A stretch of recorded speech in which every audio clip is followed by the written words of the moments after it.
एक ऐतिहासिक दिन जब सचिन यादव ने चमकाया और नीरज चोपड़ा के हाथ लगा खाली।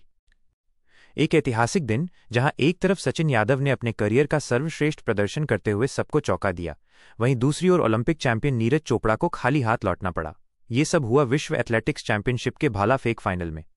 सचिन यादव ने 86.27 मीटर का शानदार थ्रो करके न सिर्फ अपना व्यक्तिगत सर्वश्रेष्ठ प्रदर्शन किया, बल्कि देश के लिए चौथा स्थान भी हासिल किया। वे कांस्य पदक से बस कुछ ही इंच दूर रह गए, लेकिन उनका प्रदर्शन प्रेरणादायक था। उन्होंने पहले ही प्रयास में 86.27 मीटर का थ्रो किया, जो जर्मनी के जूलियन वेबर और ओलंपिक चैंपियन पाकिस्तान के अरशद नदीम से बेहतर था।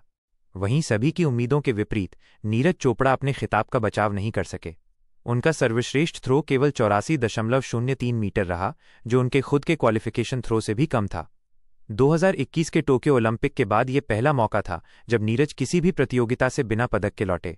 अपनी निरंतरता के लिए जाने जाने वाले नीरज इस बार 85 मीटर का आंकड़ा भी पार नहीं कर सके। फाइनल में स्वर्ण पदक त्रिनिदाद और टोबैगो के केशॉन वॉलकॉट 88.16 मीटर ने जीता, जबकि ग्रेनाडा के एंडरसन पीटर्स 87.38 मीटर और अमेरिका के कुर्टिस थॉम्पसन 86.67 मीटर ने क्रमशः रजत और कांस्य पदक हासिल किए। इस प्रतियोगिता में पाकिस्तान के अरशद नदीम भी कुछ खास नहीं कर पाए और 10वें स्थान पर रहे। इससे पहले पेरिस ओलंपिक 2024 में उन्होंने स्वर्ण पदक जीता था, जबकि नीरज ने रजत पदक हासिल किया था। ये फाइनल दिखाता है कि खेल में हर दिन एक जैसा नहीं होता। जहां एक खिलाड़ी अपनी सर्वश्रेष्ठ फॉर्म में नहीं था, वहीं दूसरे ने अपनी काबिलियत का लोहा मनवाया।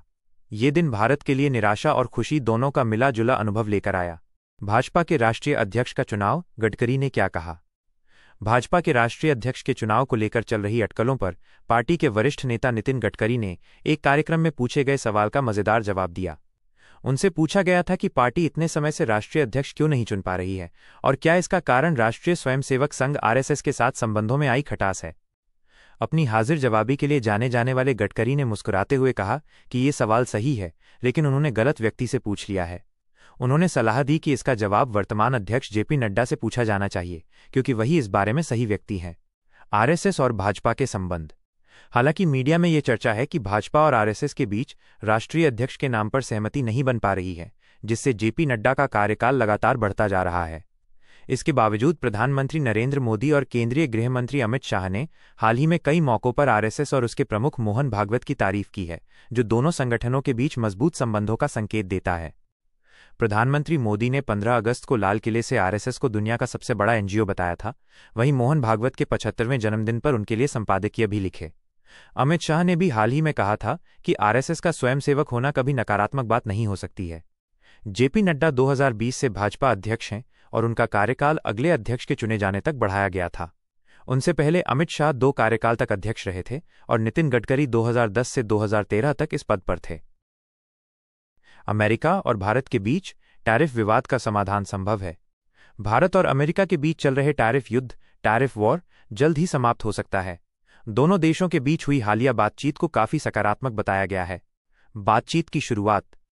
सोमवार रात अमेरिकी वार्ताकार ब्रेंडन लिंच भारत पहुंचे, जिसके बाद मंगलवार को भारतीय पक्ष के साथ व्यापार को लेकर चर्चा हुई। अमेरिकी राष्ट्रपति डोनाल्ड ट्रंप द्वारा भारतीय सामानों पर लगाए गए 50% टैरिफ के बाद दोनों देशों के रिश्ते में तनाव आ गया था। रूसी कच्चा तेल खरीदने के कारण भारतीय सामानों पर 25% शुल्क और 25% अतिरिक्त जुर्माना लगाने के बाद किसी उच्च पदस्थ अमेरिकी व्यापार अधिकारी की यह पहली भारत यात्रा थी। सकारात्मक वार्ता।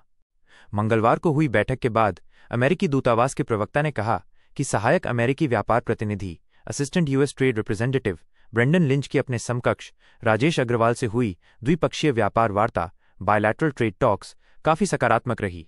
भारत सरकार ने भी इस बैठक को सकारात्मक करार दिया है। वाणिज्य मंत्रालय के एक वरिष्ठ अधिकारी ने बताया कि ये बैठक छठे दौर की वार्ता के रूप में नहीं, बल्कि उससे पहले की बातचीत के रूप में देखी जानी चाहिए।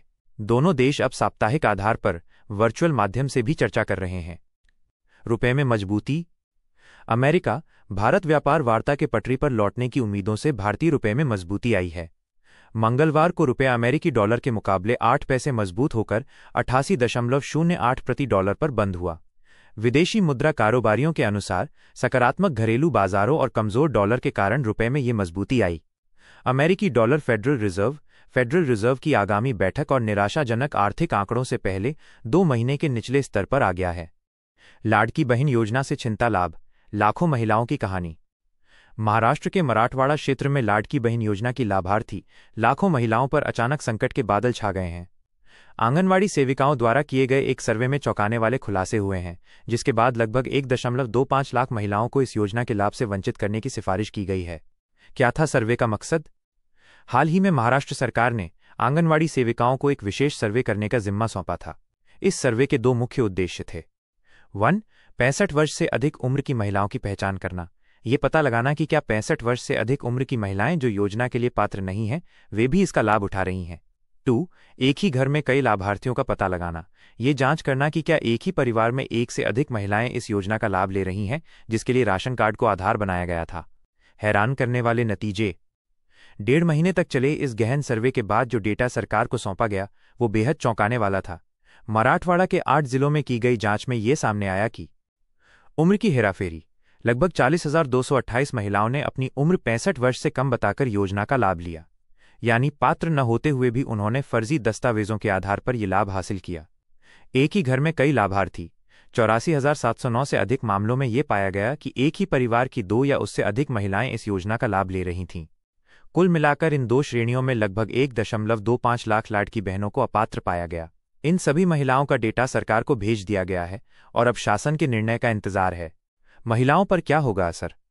इस सर्वे के नतीजों ने उन हजारों महिलाओं को चिंतित कर दिया है जिन्हें पिछले कुछ महीनों से योजना का लाभ नहीं मिल रहा है। कुछ महिलाओं को तो इस लाभ के रुकने का कारण भी बताया गया है, जिसने उनकी उम्मीदों को तोड़ दिया है। जिन महिलाओं ने अपनी उम्र या परिवार के बारे में गलत जानकारी दी थी, उनके लिए ये एक बड़ा झटका है। जहां सरकार का लक्ष्य योजना का लाभ केवल जरूरतमंद और पात्र महिलाओं तक पहुंचाना है, वहीं इस फैसले से उन महिलाओं की आर्थिक स्थिति पर सीधा असर पड़ेगा जो अब तक इस सहायता पर निर्भर थीं। अब देखना ये होगा कि सरकार इन सिफारिशों पर क्या अंतिम फैसला लेती है और क्या ये लाखों महिलाएं लाडकी बहन योजना के लाभ से हमेशा के लिए वंचित हो जाएंगी। जीएसटी की नई दरें। सरकार का बड़ा फैसला। 22 सितंबर से होंगे ये बदलाव। जीएसटी काउंसिल की हाल ही में हुई 56वीं बैठक में एक बड़ा निर्णय लिया गया है। सरकार ने 400 से अधिक वस्तुओं पर जीएसटी दरों में कटौती की है ताकि इसका सीधा लाभ आम जनता तक पहुंच सके। यह फैसला 22 सितंबर से लागू होने जा रहा है और इसके लिए सरकार ने कुछ महत्वपूर्ण कदम उठाए हैं। दुकानों पर दिखेंगे नए दाम। सरकार ये सुनिश्चित करना चाहती है कि जीएसटी में हुई कटौती का फायदा ग्राहकों को हर हाल में मिले। इसलिए 22 सितंबर से दुकानदारों को कुछ खास नियम मानने होंगे। तेल, शैम्पू, साबुन और दवाएं जैसी रोजमर्रा की चीजों पर जिनकी जीएसटी दरें कम हुई हैं, उनके नए दाम दुकानों के बाहर प्रदर्शित करना अनिवार्य होगा। चूंकि पुराने स्टॉक पर पुरानी कीमत छपी होगी, इसलिए सरकार ने निर्माताओं से कहा है कि वे विज्ञापन और लिस्ट के जरिए ग्राहकों को नई कीमतों की जानकारी दें।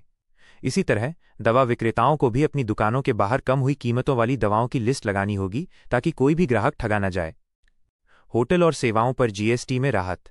जीएसटी में कटौती सिर्फ दैनिक उपयोग की वस्तुओं तक सीमित नहीं है। सरकार ने होटल और कुछ सेवाओं पर भी जीएसटी की दरें कम की हैं। होटल के कमरे।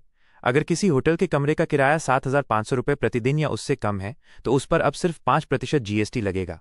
सरकार ने यह भी साफ कर दिया है कि इस मामले में होटल मालिक इनपुट टैक्स क्रेडिट का दावा नहीं कर पाएंगे और ग्राहकों से 18% जीएसटी नहीं वसूल सकते। सौंदर्य और शारीरिक प्रसाधन सेवाएं, जिम, इन सेवाओं पर भी सिर्फ 5% जीएसटी लगेगा और इनपुट टैक्स क्रेडिट का लाभ नहीं मिलेगा। इसके अलावा सरकार ने यह भी दोहराया है कि व्यक्तिगत रूप से खरीदे जाने वाले हेल्थ और लाइफ इंश्योरेंस पर अब कोई जीएसटी नहीं लगेगा। यह कदम ग्राहकों को जीएसटी कटौती का सीधा लाभ पहुंचाने के लिए उठाया गया है ताकि महंगाई के इस दौर में उन्हें थोड़ी राहत मिल सके।